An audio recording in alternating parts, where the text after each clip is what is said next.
Hello and welcome to Tenno. Now today I've got an Xmen inspired Shadowart piece in mind.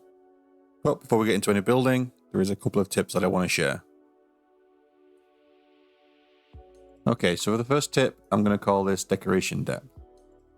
Now what it means is that you have to be aware that every decoration you're going to use pretty much has 3 dimensions. And those dimensions are going to show through when they're crossing multiple layers of tribute art. Now if we take this Solaris backing sign on its side, you can see the face it presents to you straight on is in the blue. But if we move any direction, you're going to see the pink layers behind it as well. This is because the Solaris decoration is long enough that it passes through both layers. Now to avoid that in this instance, I'm going to grab this Solaris peg.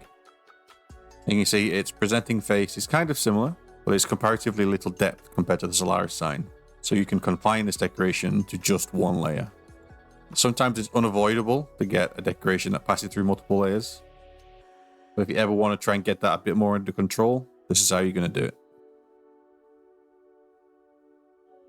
Now the second tip is going to be to combat flickering.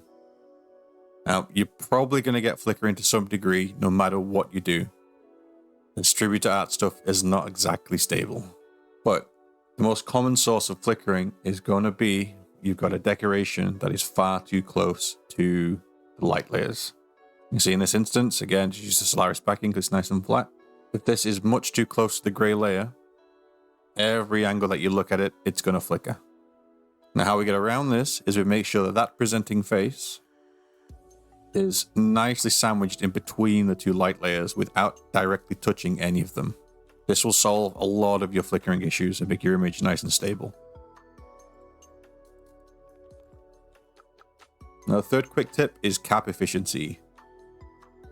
Now this gets important when you start building really big shadow arts or when you want to build an actual room around the shadow art. Now there's a bit of foreshadowing. When I was trying to come up with a texture to make a beard, I first tried to use these sticks.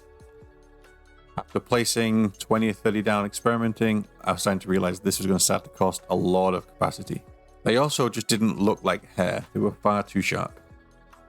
So I rooted around the decorations and I came up with this plant. Now I can get the same amount of stubble texture as in equal number of lines, roughly. But I can do it for only 6 plants, which means it only cost me 6 capacity as opposed to 30 to cover the same amount of area.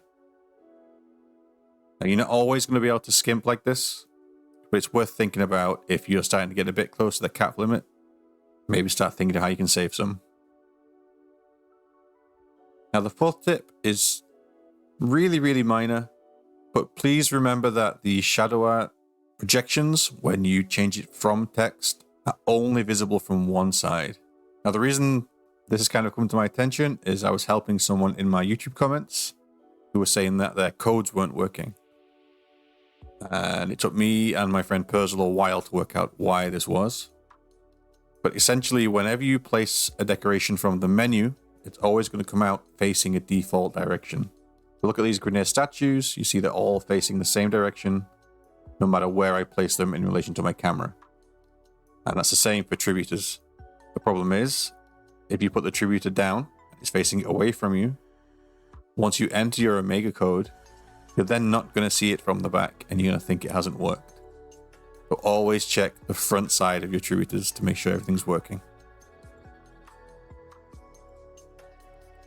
If you have any troubles with shadow art, please throw it in the comments and I'll help you wherever I can. If I get enough comments with the same kind of issues, I know I haven't covered something properly and I will do it again. Obviously, any comments, likes, and subs are appreciated. Now I'm going to leave you with the building time-lapse. Stick around till the end of the video. The end credits will have a link to the finished build. Peace out. Much love. Catch you in the next one.